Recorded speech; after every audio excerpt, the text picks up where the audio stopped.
right. Thank you guys for tuning in to another Stay Fligh podcast. I'm the host, Baby J, of course. And today I've got two very special guests from Aeroma Cannabis. I got my main man Diesel here, and we got William over here as well. I'll let y'all do your intros because y'all definitely have a lot to educate on our patients on who y'all are and the legacy that y'all have. But William, I'll kick it over to you to do a quick little intro and let everybody know who you are. Okay. I'm William Klaus with Aeroma Cannabis Company, one of the three owners of Aeroma. I'm from the small town of Rollingport, Mississippi.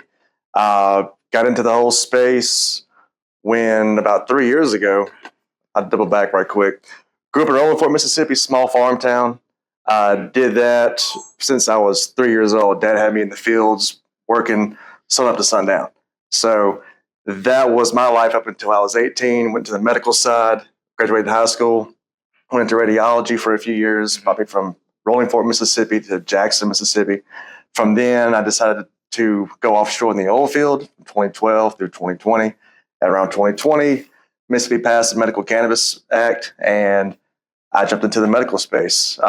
Teamed up with Diesel here, and we just been, I say balls to the wall, but we've been wide open ever since, and we've done great things as far as where we've come from to where we are now.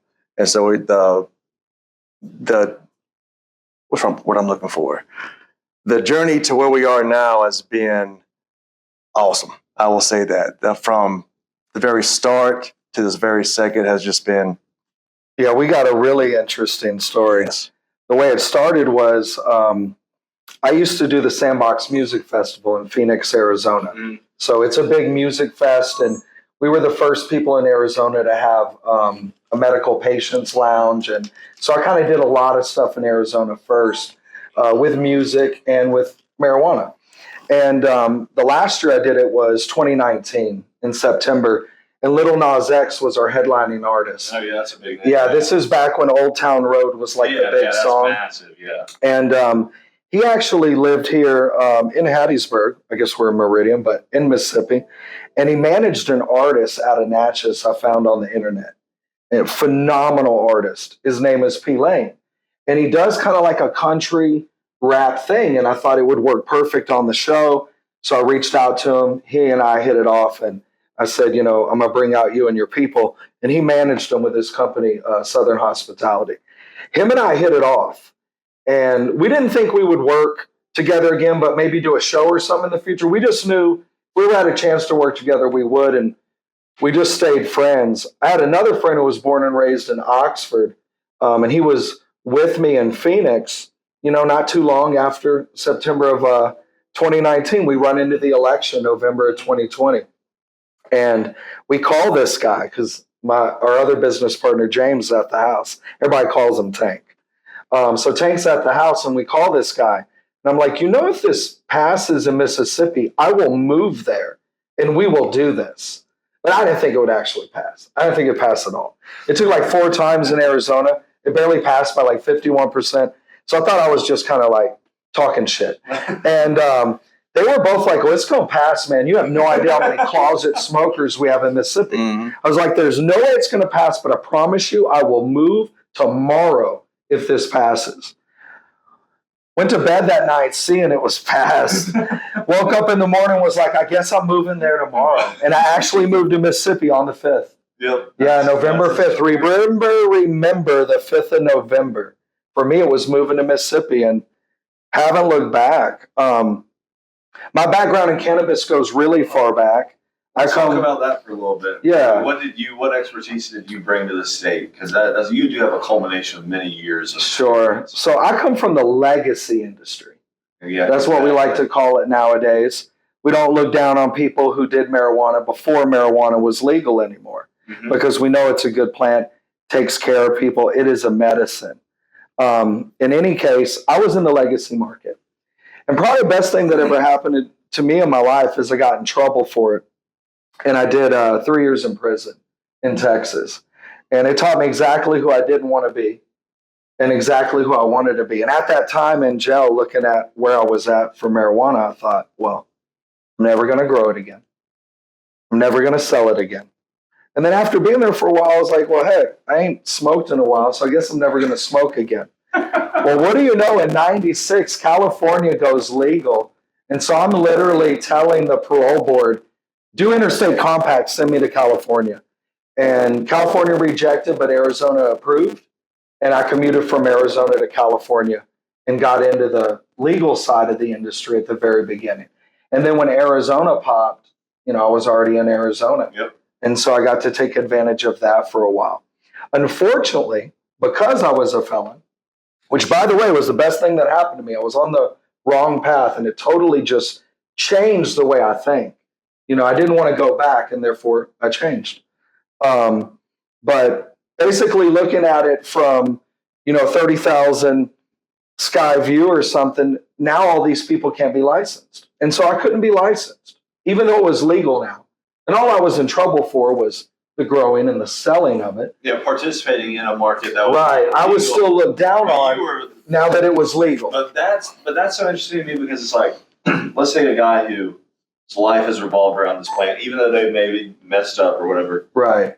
Wouldn't you want that person to also maybe have a second chance if they've actually shown that much enthusiasm? Absolutely. I think that that's where we get all the social equity programs, right? Yep. That's where all that's coming from.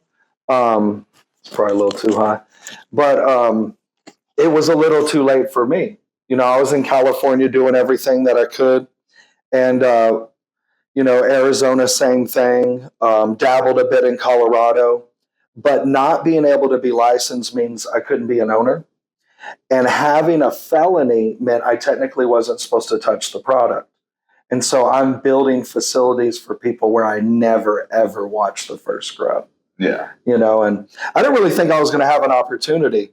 Getting back to that phone call on that night, I looked at the law. I looked at what they were passing with, I believe it was 65 and 65A. Mm-hmm. And then I looked at the subtext on felons. It was a 5-year look back. That's why I got so excited. But still thought I was talking shit because I didn't pass, so.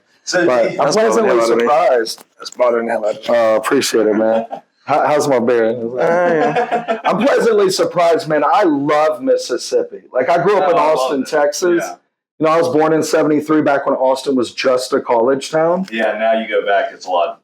It's different now. I mean, I still love it, but it's Austin meets California now, right? Yep. It's a tech industry version of Austin, but growing up there was just college town, and that's what Hattiesburg is. It's literally like a college town. It's got a great vibe, and it reminds me of what Austin used to be. So I like where I'm at. Well, we're very happy that you've come and joined us. Yeah, thank you. I know.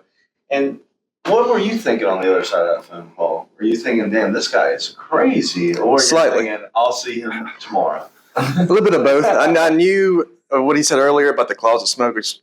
There are a bunch of them in Mississippi. Yes, people that sit there and say, this is bad, this is bad, this is bad during the weekdays, but on the weekends, I see them, I'm like, it's not adding up. Yeah. And the people that I know who are in pain, that I have, behind the doors conversations with about cannabis, they come out and say, this does help, but I don't want to say anything because so-and-so might judge me or so-and-so may look down upon me. And that same so-and-so is also a closet smoker. Exactly. Well. That's the craziest thing about it. It is. Yeah. Isn't that crazy when you wake up one day and you're like, everyone smokes pot, but no one wants to tell everyone that they smoke pot. It's like they're ashamed of it. They bit into the taboo of it, the demonization of it from back in the day, and they just ran with it. I mean, growing up as a child, my dad was, drugs are bad. Marijuana, the weed, dope, the whole thing is bad. And every morning, almost, he'd give my sister and I a piss test. Great story. And I had no worries of it because I'm on my dad's side. I'm like, yeah, drugs are bad. You're a pothead. You're this. I'm pointing fingers and calling names. And my sister was the one that is now a chemistry major. And she knew everything, the molecular compounds of cannabis and the good of it. And from the medical side to the industrial side, she knew everything about it. And she was an advocate for it and still is. And going back to fast forwarding to when I was 30, about 30 years old, was my turning point to see that cannabis is an actual medicine. It is something that helps people. Why is it being demonized? Why is it being hidden? Why is there so much going against it? Then you peel back those layers, go down the rabbit hole of what is cannabis? What is it about? Why did it get demonized? Why is it bad for you? But then you see these testimonials of people who are having great results from it. And they're getting off of opioids. They're getting off of alcohol. I, for one, when I worked offshore, had 21 days home. That's 21 Saturdays. That's 21 Saturdays. Me and Mr. Maker's Mark were best friends. And then I retired from that. And then now I elevate, frequently. And my alcohol consumption is down to damn near zero. Now him and Mr. Purple OG. Yeah. Well, you bring up a great point. This is something I've talked about on other podcasts, and I'm not from Mississippi myself, but I'm from Alabama. And a lot of countries experience opioid addiction and opioid abuse. Alabama has a particular county that we have a huge opioid problem. Mississippi does the same. You being a Mississippi native, was it always, permeating around you as you got older that noticed that there was an opioid problem in the state?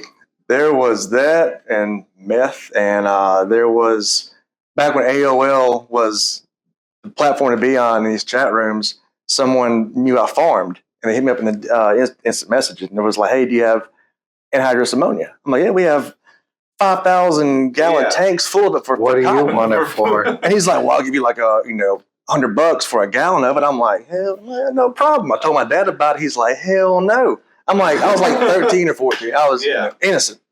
And just the fact that there was so much, I guess, meth and opioids and just drugs that were horrible for you in these small towns, which caused an epidemic. Yes, is very prominent. And there are a couple of little factories or kitchens that actually blew up and were busted because of what it was. Yeah, and that's why, being in a medical program, yes, there's 100% benefits for the medical patients and the people, but this is also a great alternative for people that are trying to get away from opioid addiction. Absolutely. We don't talk about that enough. Yeah, we don't. We really don't. And I'll be honest, I've been affected, not personally, but I've had family members be affected by opioids, and it's terrible to see. It's terrible to see that. Absolutely. So with that being said, do you feel like you've seen changes in the state with some of the people that you may have seen in the past? For friends of mine from within the state and out of state, a buddy of mine in New Jersey, his mother was on Percocets, taking 3 or 4 a day. God. And then she was taking cannabis as a way to try something different.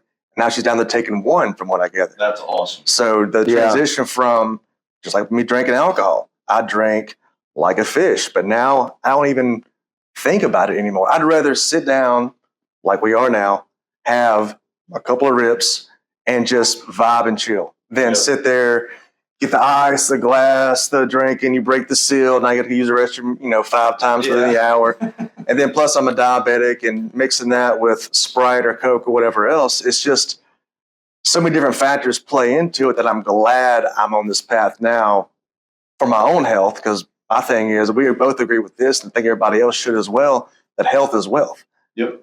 So if you don't have that, you could be a billionaire and be in a bed for the rest of your life. What's the point? Right. It doesn't mean anything to you. So, well, that's why I've always appreciated about y'all two in particular, is y'all have such interesting perspectives and such fresh perspectives on a lot of things. And y'all really rolled that into the way that y'all constructed Aeroma, and the way that y'all are kind of envisioning what y'all are going to look like when y'all do decide to come to market. Once the market's gotten to a viable place. With that being said, what are some of the kind of unique ideas that y'all are trying to focus on, for products that you're going to put in the market? Like, what's y'all's motivating factor when you're looking at how you're designing and putting all this effort into Aeroma? I think first and foremost, it's about crafting quality. We're not looking for quantity, but we're looking for quality. And so our grow method sets us apart from other cultivators. What we do is aeroponics, and that's why we spell Aeroma with the word aero in it. Aeroponics is similar to hydroponics, but instead of having the roots sitting in a tub of water, we actually have the roots suspended in the air. We're delivering the nutrients and the water to it through a misting system. Because of this, we actually get to tell the plant when it can drink and when it can't. And some people think that's strange, But if your plant sits in water all the time, you cannot change when it's drinking and when it's nuding because it's always there. And so I liken it to going to the gym. Let's just say the two of us are going to the gym and you know what you're doing. You actually know how to work out. I don't. There's a chance I'll stress myself out and do an injury. Yeah. But you're going to stress yourself out just enough to do a minute muscle tear, and then new cells will fill into that soreness. And before you know it, your muscle will actually be bigger. So your stress produced a better product, larger, faster, stronger, like $6 million man style. But my way of doing it created an injury, right? Yep. And so often you hear cultivators say, don't stress the plant, don't stress the plant. But I'm telling you right now, if you want something to grow, you got to put it in the gym. Yeah. And this is stressing the plant. And I think there's a sweet science into stressing it to death and stressing it to growth. Yep. And I think Aeroma has dialed that in. Yep. Yeah, my brother's a cultivator here, one of the cultivation managers, and that's what he just playing in one of the rooms, and he said, I'm going to take him to the edge and then bring him right back. That's right. I got to meet him. I got to meet him. We'll go talk to him here in a little Look, bit. do you see me lighting up like the Christmas tree? That gives me chills because a lot of people say they grow, and I get it, right? Like you can just water when you're told to water, and you can newt when you're told to newt, but growers give me the chills. Yeah. Because that's why I'm in this industry. And I was in it before I understood it was a medicine. I started smoking when I was 13. I had an uncle who just figured he could give it to a kid. Terrible scenario, but true. I started growing by the time I was 16, and I had to go to jail for it and get out to understand that I had a medicine on my hands. What was that moment like that you just were understood, like, this is medicine? So that has to do with my sister, Tanya. So bless her heart, she passed away from cancer. I'm sorry to hear that. Yeah, but thank you. Before she passed, though, she had acute myeloid leukemia, which is a special leukemia that starts inside the bone instead of outside the bone moving in. So the idea to stop leukemia is you catch it before it's in the bone, but acute is already there. And so there's really no chance to stop anything because of where it sits. That made her a great candidate because she's one of the few people at a time who has this type of disease to be at MD Anderson in Houston. Yeah, that's And after her evaluation and being put into a special, I guess you'd call it designer drug program, right? Because they're the leaders of experiment and research. That's right. They told her that she had 7 months to live. My sister has never used anything that you would consider a drug. She wouldn't even take a pain pill if prescribed. And she almost has never drank before, right? So, of course, not even marijuana. But I talked her into it, and I told her it would create appetite. And so since she couldn't eat, I got her to smoke. And that created appetite. And eventually I put her on a regimen where she was smoking several times a day for appetite. And then she was doing RSO 3 times a day. And I had her on a regimen, start on a pea size and increase it every week by 2. And we went for the entire time that she was there. There was a time when we had to stop increasing because she was taking too much of the syringe. She just slaked. That's all it would do for her at that time. In any case, she got 7 more years. And I'm not. Wait, hold on. From 7 months to 7 years. And I don't feel like the program at MD Anderson was the only thing that resulted in 7 years. I think it was also that she did RSO and cannabis for almost a year straight and took it at huge amounts compared to anybody else who's using. I've seen it heal people. I've seen people completely be healed and never have cancer again. And people say I'm crazy, but I worked at the first ever Whole Foods in Austin, Texas. And back then, John Mackey had taken over an old record store called Waterloo Records. Yeah. And so that's how small our Whole Foods was, right? We all knew each other. There's not even a dozen of us working in this little bitty place that has some groceries, just a little bitty place. But even way back then, people would come into our facility just for the wheatgrass because we'd cut it and turn it for you right there. And I met several people who said, man, I defeated AIDS with pure cannabis extract and wheatgrass. I've met these people that actually claim it. And at the very least, they can show me proof they were in the hospital looking like they weighed 100 pounds, and now they're a 200-pound, robust, very strong man. I think that cannabis, out of everything that I know, is the best medicine that God made. I'm not sure there's a better one that I know. There's all kinds of plants in other countries I've never tried, and I don't know enough about them. But cannabis just might be it, you know? That's a really, really good story, too. Yeah. It's interesting because you had an experience with your sister in cannabis, and you had an experience with your sister in cannabis. Yeah. It's very interesting. They bring you to the cannabis, them sisters. That's what it is. Females bring you to the female plant. That's right. Because I know that we talked about earlier. You used to be not so pro cannabis. Yeah. And was that kind of the same situation? Is your sister bring you to the light, or was it just? No, there was a video that I saw. A guy that had Parkinson's. He was shaky. I know exactly what you're talking about. We all do. It's a very good video for explaining. William, please tell the audience what this individual gentleman. He's probably in his 50s, 60s, somewhere around there. Has a cane. He's walking through, going into a room, just shaking like Michael J. Fox. Yeah, like very much. And he puts a couple of drops of THC or RSO in his mouth, and he says, "Don't take too much because you'll be asleep all day." Right. And they have a little timer at the bottom of it. I think it's like 11:41. He's lays down at 11:45.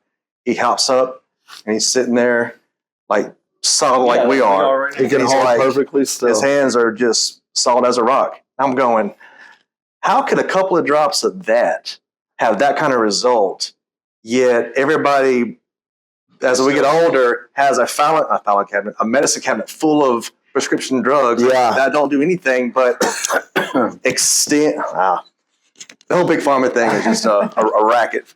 But you take one pill for this, you take another pill to counteract the side effects for this, then another pill for this, but then the side effects then, you may die if you take this, but then you want to solve this. It's just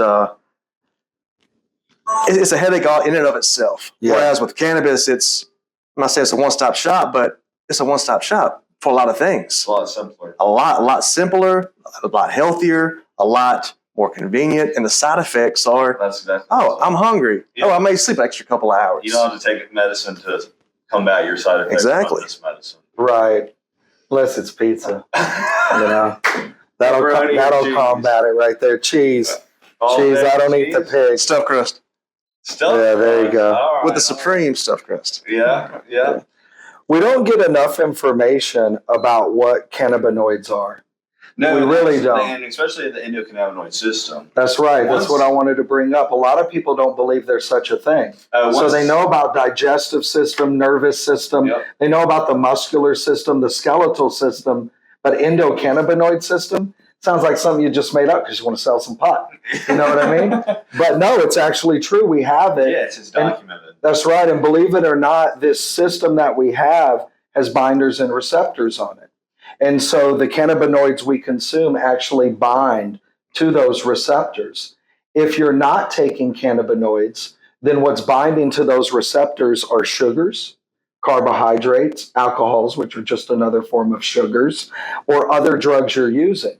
So when we think about somebody being addicted to cocaine, what we're really saying, besides the mental addiction, the physical addiction, we're actually saying that their use of cocaine has binded to their cannabinoid system receptors and has literally changed the coding of what it's asking for. Yep. And so this is why we know if people smoke cannabis, they start to push at each other on that receptor. The cannabis and the cocaine want to decide who's going to really be there, or the opioid. And a lot of times it's the cannabis that wins, especially if that's what the patient is using. Yeah, no, I find the endocannabinoid system to be vastly interesting. I remember I introduced one of my friends about it, and his reaction was the same as mine when I first learned. He was like, how is it that we have this and then this plant's illegal? Right. Like, how does that make sense? Yeah. And you bring up a good point that I really had never thought of, is having other binders to that cannabinoid system or endocannabinoid system that can ultimately hurt your body. Right. And that actually kind of brings me into this study that a couple of studies I've looked at recently, and I would love y'all's opinion on it, is the studies that people are using cannabis for alleviating addiction in rehabilitation centers and inpatient care facilities, and getting someone from a cocaine addiction, opioid addiction, and saying, hey. I love that idea. I've seen some studies in California, and I think they're interesting. I don't know if they're 100% true or, 100% concrete. Well, there are a few articles I've seen come out that say the states that have legalized cannabis for medical and or recreational, their opioid dependence has dropped. And their alcohol usage has dropped. Alcohol and opioids the consumption has dropped significantly in states that have passed cannabis. Yeah. So that right there should be a telltale sign of the benefits of it. Just like I said earlier, a buddy of mine's mom who was taking 4 Percocets a day is on cannabis. Now she takes 1, if not 0 now. Yeah. And so there's a lot of success stories we have out there with cannabis. Like your friend David and his father, who wasn't working for a while and was able to return for a while because of cannabis. I think that if you're not using cannabis, that's completely fine. But if you have an ailment, I'm pretty sure that cannabis helps your ailment, whatever it is. And the biggest thing is, if you're not using cannabis, don't be upset if other people do. Yeah, absolutely not. There's a lot of other things you should be more concerned about. Like your friends you drink with who then drive home, Yep, exactly right. William, being from Mississippi, being a generational farmer from Mississippi, what was your initial thought when you saw this coming through? When you saw this program coming to fruition? I was excited about it. At first, I was like, it's about damn time, because Mississippi is the last in a lot of things, and we're 37th, 38th? We are the 37th and the 38th because we passed it twice. So when they passed it, I was ecstatic about it, because I knew by then, the medical properties of it, the benefits of it, how it's helped people, the financial, the benefits that the state would gain from it. Sure. But the main focus was the fact that it helped people. I've seen testimonials of my own friends and family that have had positive testimonials that I want to continue to see. And so with that, coming to the state and us going into the business, we are able to perpetuate that to the masses, to people that are in need of it. And so with Mississippi finally realizing that it is a medicine, it is beneficial to people that need it, I was very happy to see it and welcome it. Well, I never thought in a million years that a southern state would legalize. I had just wrapped my head around moving to Oregon and California from Alabama. I was preparing to do that. And then you're lucky you didn't have to. And then this happened, and I was like, well, I guess I can stay a little bit closer to home. But man, I think it's so interesting, especially with your background in farming. I mean, it's just cool to see like someone that has a generational farming background in the state of Mississippi, in the Southeast, still in an agricultural environment, but also really really holding on to like this change and saying, I want to be a part of this. And it just so happened that you came across one of the best experts that we could have come across. Thank you, man. I appreciate that. So, man, guys, it's been a pleasure having you all on the show. Did y'all want to have any closing remarks before we rolled up this episode? We just appreciate you having us, man. We really do. It's not going to be the last time. Yeah, we appreciate it. And we're looking forward to doing the tour here at Southern Crop. I've heard a lot about y'all's facilities. I think I'm fixing to see the best facility in the state. I hope so. So I'm looking forward to that. Well, I'm excited for you to see it, because it's not every day we get to have some experts come in here and really, really give feedback. We get a lot of different people that come in here, and we do get some experts here and there, but having someone that has their own facility, has their own cultivation, and get saying, hey, I like this or I like that. Have you thought about this? That's what we look for at the end of the day. Right on. Funny you say we thought about this. On the medical side, I was a mobile x-ray tech, and I was seeing doctors prescribe God only knows what to patients. But when a patient's coming to their office and they're saying, well, this medication isn't working for me, what was it? The three words that they always say, I've seen them say, is let's try this. Different prescription, different pharmaceutical, drug they want to give you. Let's try cannabis. Let's try this.